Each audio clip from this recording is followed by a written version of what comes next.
Good day everybody and welcome back to the channel. This is going to be a quick little video. It's repair time in the lab. So a couple of my test leads have broken. These were just dodgy ones that I've made up. These are old multimeter leads, so they're nice and flexible because they're the silicon type. I always keep stuff like that because you can make nice leads. So I've put alligator clip, croc clips on one end from J-Car, and on the other end I used, again, old multimeter banana jacks from old leads that had broken. I just cut them back, exposed the metal, soldered onto it. I had something wrapped around the wire to bring it up to the OD of this, and then I had heat shrink around the two things to make it into one. You guys have probably seen me using these lead heaps. Let me just go grab the what I was using. So I had, heat shrink like so, and then something wrapped around that, and then more heat shrink. That was sort of like that. Anyway, I've got something better now because I've stocked up on these last time I was at J-Car, so I'm going to terminate these with these banana jacks that you can also plug into each other. Handy if you've got to do remote sensing, or you want to run two things off one power supply, or you need to make leads longer. Lots of different things. Testing stuff whilst it's plugged in. Anyway, we're going to install those. First thing I'm going to do is turn my soldering iron on. Second thing I'm going to do is strip these wires. I don't need much, just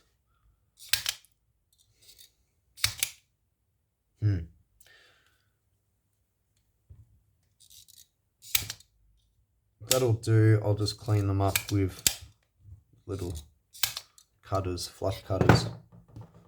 It's a bit hard to strip this wire because it sort of shears in a funny manner because of the way it's made out of silicon.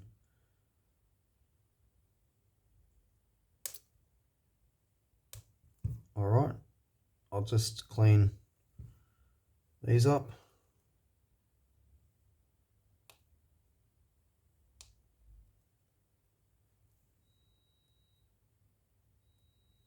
Don't want the wire that long either, I want just a little bit.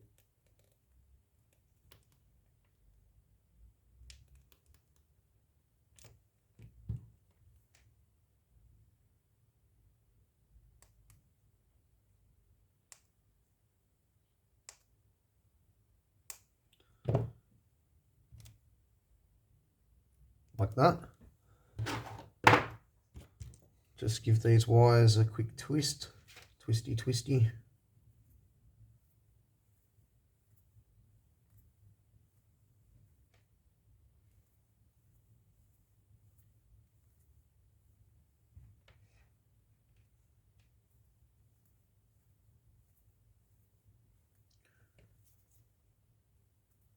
Obviously these leads aren't for high current,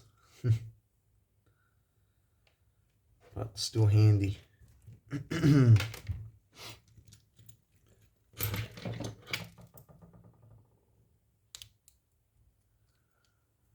Pop all of these things out in advance.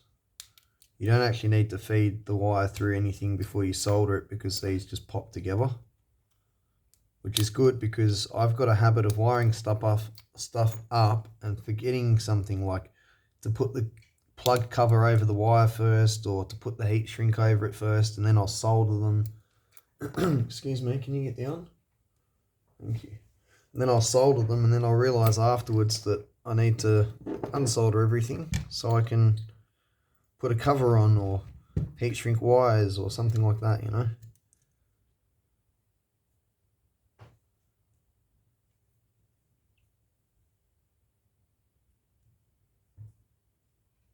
Not sure exactly where you're supposed to solder the wire to with these, but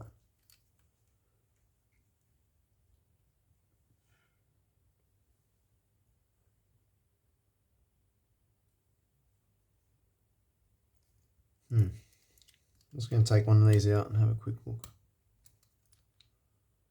Okay, so it goes that far through, sort of like that. Yeah, I'm just going to put it on the side there. That's how I usually do them. I just thought I'd double check before I do it.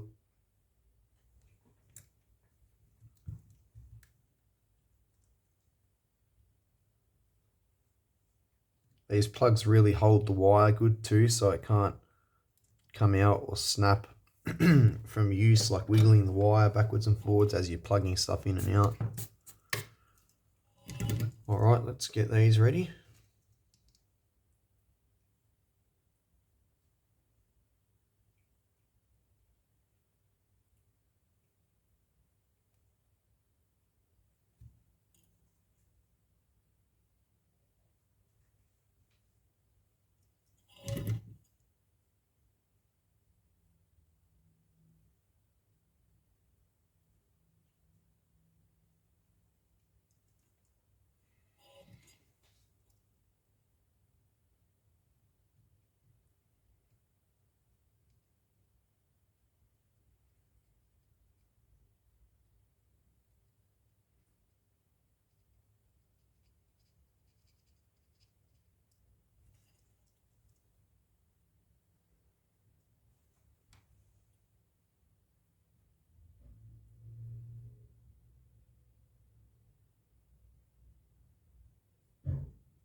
Alright, now I'll just tin the wires up.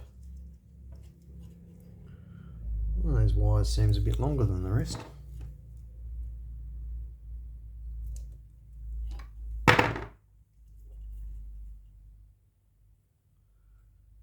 It's still on camera?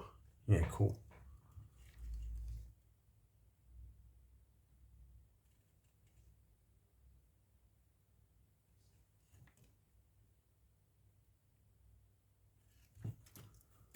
Alright, I'm just going to turn this around the other way so that it's easy for me, being right-handed, to attach the wires. So I'm just literally going to attach them like so.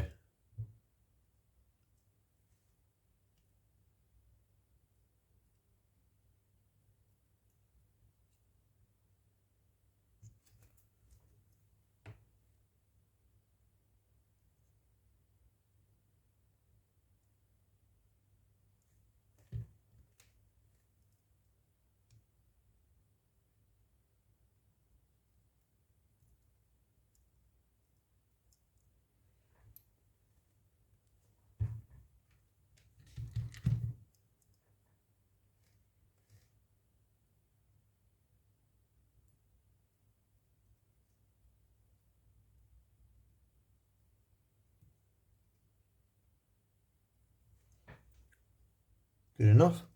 Alright. Now we'll take these off.